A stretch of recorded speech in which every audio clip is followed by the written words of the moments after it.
નમસ્કાર દોસ્તો, સુપરફાસ્ટ તાજા સમાચારમાં તમારું સ્વાગત છે। દેશ, દુનિયા અને ગુજરાતના તાજા, મોટા અને સૌથી મહત્વપૂર્ણ સમાચાર જાણીએ તે પહેલા તમે ચેનલમાં નવા હોય તો ચેનલને જરૂરથી સબસ્ક્રાઇબ કરીને વિડીયોને લાઇક કરી દેજો।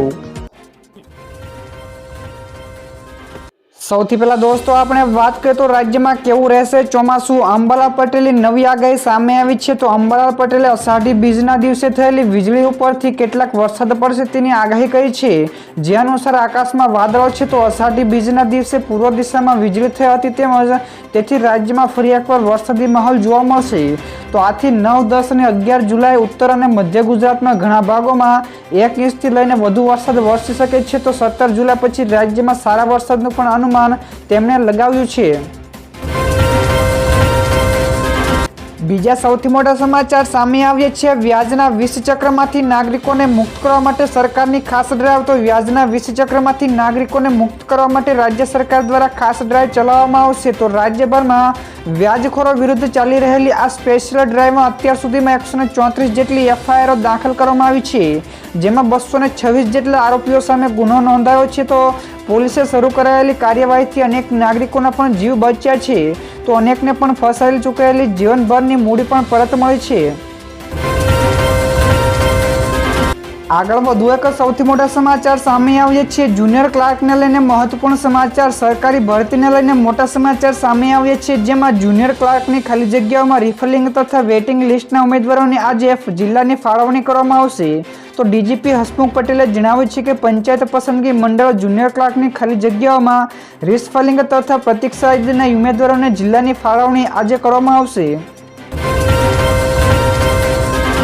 બીજા સૌથી મહત્વપૂર્ણ સમાચાર સામે આવ્યા છે। સાચવજો, આજે જળબંબાકાર કરવા માટે મેઘરાજા છે તૈયાર। તો રાજ્યના મોટાભાગના વિસ્તારોમાં મેઘરાજા મનમૂકીને વરસી રહ્યા છે, ત્યારે ઘણા વિસ્તારોમાં આજે ભારે વરસાદના પગલે નુકસાની પણ ભોગવવાનો વારો આવી શકે છે। ત્યારે હવે ફરી એક વખત અતિભારે વરસાદની આગાહી સામે આવી છે, જેમાં આજે ગુજરાતના 10 થી 15 જેટલા જિલ્લાઓમાં ભારે વરસાદની સંભાવના છે, જેમાં દક્ષિણ ગુજરાત, મધ્ય ગુજરાત અથવા સૌરાષ્ટ્રમાં અતિભારે વરસાદની આગાહી છે। તો વલસાડ, સુરત, નવસારીમાં પણ 4 થી લઈને 8 ઇંચ સુધી વરસાદની સંભાવના છે। ત્યારબાદ દોસ્તો બીજા સૌથી મહત્વપૂર્ણ સમાચાર સામે આવ્યા છે। ચોમાસું જામતા જ રેનકોટ અને છત્રીને માર્કેટમાં કરંટ જોવા મળ્યો। તો રાજ્યભરમાં મેઘરાજા મનમૂકીને વરસી રહ્યા છે, ત્યારે રેનકોટ અને છત્રીનો ઉપયોગ લોકો વધારે કરતા હોય છે, ત્યારે વરસાદ બાદ છત્રી અને રેનકોટની ખરીદીમાં પણ વધારો જોવા મળ્યો છે। તો લોકોની રેનકોટમાં પથરામણા અને દુકાનોમાં ભારે ભીડ જોવા મળી છે। તો ભારે ખરીદીના કારણે વેપારીઓ દ્વારા હાલ છત્રી અને રેનકોટની કિંમતોમાં વધારો કરી દેવામાં આવ્યો છે, જો કે ભાવ વધતા થતાં નિરાશા પણ જોવા મળી રહી છે। તો દોસ્તો ફટાફટ આગળના બીજા સૌથી મોટા સમાચાર। શિક્ષકોની ભરતી માટે ઉમેદવારો ફરી એકવાર મેદાને। તો રાજ્ય સરકાર સામેના આંદોલનો અટવાવાનું નામ નથી લઈ રહ્યા। તો રાજ્યના પાટનગર, ગાંધીનગરમાં શિક્ષકોની ભરતીની જાહેરાત બાદ પણ આંદોલનો યથાવત જોવા મળ્યું છે, જેમાં હવે મેદાનમાં કોમ્પ્યુટર, વ્યાયામ, સંગીત, ચિત્ર સહિતના વર્ગમાં શિક્ષકોની ભરતી કરવા માટે ઉમેદવારો મેદાને ઉતર્યા છે। જ્યારે આ તમામ ઉમેદવારો સચિવાલયના ગેટ નંબર 1 ઉપર એકઠા થયા હતા, જોકે હાલમાં આ ઉમેદવારોને ગેટ નંબર 1 ઉપર જ રોકી દેવામાં આવ્યા હતા। ત્યાર પછી દોસ્તો આગળ વધુ એક સૌથી મોટા સમાચાર સામે આવ્યા છે। ગઈકાલે મુંબઈમાં મેઘરાજાએ તેમનું રૌદ્ર સ્વરૂપ દેખાડ્યું હતું। જી હા દર્શક મિત્રો, દિલ્હી બાદ મુંબઈ પણ ડૂબ્યું છે, જેમાં 6 જ કલાકમાં 12 ઇંચ કરતાં વધારે વરસાદ નોંધાયો છે। તો મુંબઈમાં ગઈકાલ રાતથી જ શરૂ થયેલા ભારે વરસાદના પગલે ઠેર ઠેર તારાજીના દ્રશ્યો પણ સામે આવ્યા હતા, જેમાં માત્ર 6 જ કલાકમાં 12 ઇંચ કરતાં વધારે વરસાદ નોંધાયો છે। તો શાળા અને કોલેજોમાં પણ રજાઓ જાહેર કરી દેવામાં આવી છે। તો રસ્તાઓ પર નદીઓ વહેતી થતાં લોકોને પણ ભારે હાલાકીનો સામનો કરવો પડ્યો છે। તો નીચાણવાળા વિસ્તારો પણ પાણીમાં ડૂબી ગયા હોવાના દ્રશ્યો પણ સામે આવ્યા છે, જેમાં આગામી 24 કલાક પણ હવામાન વિભાગ દ્વારા હજુ પણ ભારેથી અતિભારે વરસાદની આગાહી કરી છે। તો દોસ્તો ત્યાર પછી બીજા સૌથી અગત્યના સમાચાર। આરબીઆઈએ પીએનબી ઉપર લગાવ્યો દંડ। જ્યાં દર્શક મિત્રો, રિઝર્વ બેંકે દેશની બીજી સૌથી મોટી જાહેર ક્ષેત્રની બેંક એટલે કે પંજાબ નેશનલ બેંક સામે મોટી કાર્યવાહી કરી છે। તો રિઝર્વ બેંકે પીએનબી ઉપર 1.31 કરોડ રૂપિયાનો ભારે દંડ લગાવ્યો છે। તો રિઝર્વ બેંકે કેવાયસી સંબંધિત નિયમો અને લોન અને એડવાન્સ સંબંધિત નિયમોનું પાલન કરવા બદલ બેંક સામે આ કાર્યવાહી કરી છે. તો સેન્ટ્રલ બેંકે 31 માર્ચ 2022 સુધીની નાણાકીય સ્થિતિ અંગે પીએનબીની તપાસ કરી હતી. તો આ પછી આરબીઆઈ દ્વારા આ મામલે બેંકને નોટિસ પણ આપવામાં આવી હતી. ત્યારબાદ દંડ લગાવવામાં આવ્યો છે. ત્યાર પછી દોસ્તો આગળના બીજા સૌથી મહત્વપૂર્ણ સમાચાર સામે આવ્યા છે. 24 કલાકથી સતત વરસાદ, તો શાળાઓને પણ બંધ કરી દેવામાં આવી છે. તો દેશના ઘણા રાજ્યોમાં ભારે વરસાદ ચાલુ છે. તો પશ્ચિમ બંગાળ, હિમાચલ પ્રદેશ, આસામ, ઉત્તરાખંડ અને બિહાર સહિત ઘણા બધા રાજ્યોમાં પૂર જેવી સ્થિતિનું પણ નિર્માણ થયું છે. તો ઉત્તરાખંડના ઉધમસિંહ નગરમાં 24 કલાકથી સતત વરસાદ પડી રહ્યો છે. તો નદીઓમાં ઉછાળો જોવા મળ્યો છે. તો ઘણા રાજ્યોમાં શાળા અને કોલેજોને પણ બંધ કરી દેવામાં આવી છે. તો ગોવા, મણિપુર અને ઉત્તરાખંડના ઘણા જિલ્લાઓમાં પૂર અને ભૂસ્ખલનને કારણે સર્જાયેલી ઘટનાને પણ ધ્યાનમાં રાખીને શાળા કોલેજોને બંધ કરવાની જાહેરાત કરી છે. તો દોસ્તો આ સિવાયના બીજા સમાચાર વિશે ઝડપથી આગળ આપણે વાત કરીએ તો આસામમાં પૂરના કારણે મોતનો આંકડો વધ્યો છે. જ્યાં દર્શક મિત્રો રાહુલ ગાંધીએ પણ મુલાકાત લીધી છે. તો આસામમાં ભયંકર પૂરની ઝપેટમાં છે. તો આસામના 29 જેટલા જિલ્લાઓમાં ભારે વરસાદ અને પૂરના કારણે 24 લાખથી વધારે લોકો પ્રભાવિત થયા છે. તો અત્યાર સુધીમાં 78 જેટલા લોકોના મોત થયા છે. તો બ્રહ્મપુત્ર સહિતના રાજ્યભરની અનેક મોટી નદીઓમાં પણ ખતરાની નિશાનીથી ઉપર વહી રહી છે. તો કાઝીરંગા નેશનલ પાર્કમાં પણ અત્યાર સુધીમાં 150 જેટલા પ્રાણીઓના પણ મોત થયા છે. ત્યારે આ બધાની વચ્ચે કોંગ્રેસ નેતા રાહુલ ગાંધી પણ ગઈકાલે આસામના પૂર પીડિતોને પણ મળ્યા હતા. ત્યાર પછીના દોસ્તો બીજા સૌથી મહત્વપૂર્ણ સમાચાર સામે આવ્યા છે. કચ્છમાં ફરી એક વખત ભૂકંપનો આંચકો. તો કચ્છમાં ફરી એકવાર ભૂકંપ આવવાનો સિલસિલો યથાવત છે. તો ગઈકાલે ફરી એક વખત કચ્છમાં ભૂકંપના આંચકાઓ અનુભવાયા હતા. તો ગઈકાલે વહેલી સવારે 5 વાગ્યાની આસપાસ ખાવડા વિસ્તારોમાં ભૂકંપનો આંચકો અનુભવાયો હતો, જેની તીવ્રતા 2.6ની હોવાનું પણ સામે આવ્યું છે. તો આ સિવાય ભૂકંપનું કેન્દ્રબિંદુ ખાવડાથી 34 કિલોમીટર દૂર હોવાની પણ માહિતી મળી છે.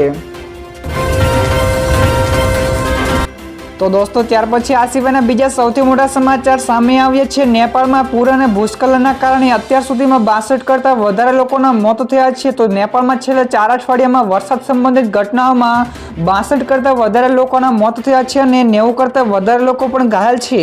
તો પ્રાપ્ત માહિતી અનુસાર આ ચોમાસા સંબંધિત મોતના કારણ ભૂસ્ખલન, પૂર અને વીજળી છે. તો અત્યાર સુધીમાં ભૂસ્ખલનના કારણે 34 લોકોના મોત થયા છે, જ્યારે અવિરત વરસાદના કારણે આવેલા પૂરના લીધે 28 કરતાં વધારે લોકોના મોત થયા છે. તો સાથે જ અન્ય કુદરતી આફતોથી 7 લોકોએ પણ જીવ ગુમાવ્યા છે.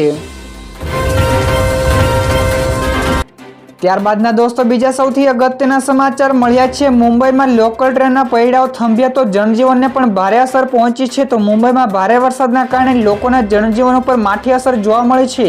તો બીજી બાજુ લોકલ ટ્રેનોના પૈડા પણ થંભી ગયા છે. તો મુંબઈમાં 6 જ કલાકમાં 12 ઇંચ કરતાં વધારે વરસાદ ખાબક્યો છે. તો ભારે વરસાદના કારણે અનેક જગ્યાઓ ઉપર ઘૂંટણથી સુધીના કેળ સમાના પાણી ભરાયા છે. તો વરસાદના કારણે સામાન્ય લોકોને બહુ જ મુશ્કેલીનો સામનો કરવો પડી રહ્યો છે, જ્યારે રસ્તા ઉપર પૂરના કારણે ગાડીઓ પણ ડૂબી ગઈ છે. તેમજ આજે સ્કૂલોને પણ બંધ રાખવામાં આવી છે. તો દોસ્તો ત્યાર પછીના બીજા સૌથી મહત્વપૂર્ણ સમાચાર મળ્યા છે. ક્રિપ્ટોકરન્સી રોકાણકારો જોખમમાં. તો ક્રિપ્ટોકરન્સીની દુનિયામાં હેકિંગ અને ચોરીના કિસ્સાઓ વધી રહ્યા છે. તો TRM લેબ્સના જણાવ્યા અનુસાર હેકર્સે આ વર્ષે જૂન સુધીમાં $1.38 બિલિયનથી વધુ મૂલ્યની ક્રિપ્ટોકરન્સીની ચોરી કરી છે. તો આ આંકડો ગયા વર્ષના પ્રથમ 6 મહિનામાં થયેલી ચોરી કરતાં બમણો છે. તો ચોરીનો આ બમણો પાછળ થવાનું મુખ્યત્વે 2 કારણો જવાબદાર છે. તો પહેલું તો મોટા હુમલાઓના કેસોમાં વધારો છે. તો બીજું કારણ ક્રિપ્ટોકરન્સીના મૂલ્યમાં વધારો છે. ત્યાર પછી દોસ્તો ફટાફટ આગળના બીજા સૌથી મહત્વપૂર્ણ સમાચાર સામે આવ્યા છે. સરકારે સ્વીકાર્યું કે નીટનું પેપર લીક થયું છે. તો સોલિસિટર જનરલની દલીલો બાદ એ વાત સામે આવી છે કે પહેલીવાર સરકારે કોર્ટમાં કબૂલ્યું છે કે નીટનું પેપર લીક થયું છે. તો સરકારે કહ્યું કે આવી ફરિયાદ માત્ર પટનામાં જ મળતી હતી, જેમાં આરોપીઓની ધરપકડ કરવામાં આવી છે. તો વિદ્યાર્થીઓના વકીલે પણ કહ્યું કે આવા તથ્યો પ્રકાશમાં આવ્યા છે, જ્યાં તે સ્પષ્ટ છે કે પેપર વોટ્સઅપ અને ટેલિગ્રામ ચેનલો ઉપર લીક થયું હતું અને અમારી પાસે પણ આવા પુરાવો છે. ત્યાર પછી ઝડપથી દોસ્તો આગળના વધુ એક સૌથી મહત્વપૂર્ણ સમાચાર સામે આવ્યા છે. ઇન્ડિગો ગ્રાહકોને ફૂલ રિફંડ આપશે. જ્યાં દર્શક મિત્રો મુંબઈમાં ભારે વરસાદના કારણે જનજીવન અસ્તવ્યસ્ત થઈ ગયું છે, તો રોડ, રેલવે અને હવાઈ ટ્રાફિક પણ આનાથી પ્રભાવિત થયું છે. તો મુંબઈમાં ઇન્ડિગોના ફ્લાઇટમાં વિલંબ અને રદ થવાના કારણે કંપનીએ કહ્યું કે ભારે વરસાદના કારણે તેની મુંબઈની ફ્લાઇટને અસર થઈ છે. તો ગ્રાહકોને વૈકલ્પિક ફ્લાઇટ અથવા તો ફૂલ રિફંડ ઓપ્શન પસંદ કરવાની સુવિધાઓ પણ આપવામાં આવશે. તો દોસ્તો ત્યાર પછીના બીજા સૌથી મોટા સમાચાર સામે આવ્યા છે. સસ્તા અનાજનું કૌભાંડ ઝડપાયું. તો જૂનાગઢમાં પુરવઠા વિભાગે દરોડા પાડીને ગેરકાયદેસર અનાજનું કૌભાંડ ઝડપી પાડ્યું છે. તો છેલ્લા ઘણા સમયથી સરકારી અનાજની ગેરકાયદેસર લે વેચ થતી હોવાને તંત્રની ફરિયાદ મળી હતી. તો જેને લઈને જૂનાગઢ તંત્ર દ્વારા બિલખા ખાતે ગેરકાયદેસર વેચાતા અનાજના ગોડાઉન ઉપર રેડ પાડવામાં આવી હતી. ત્યારે જૂનાગઢ કલેક્ટર ટીમ દ્વારા બિલખાથી ગેરકાયદેસર વેચાતું 6,59,100 જેટલા અનાજના ટ્રક મળીને કુલ 12,25,800નો મુદ્દામાલ કબજે કરવામાં આવ્યો છે.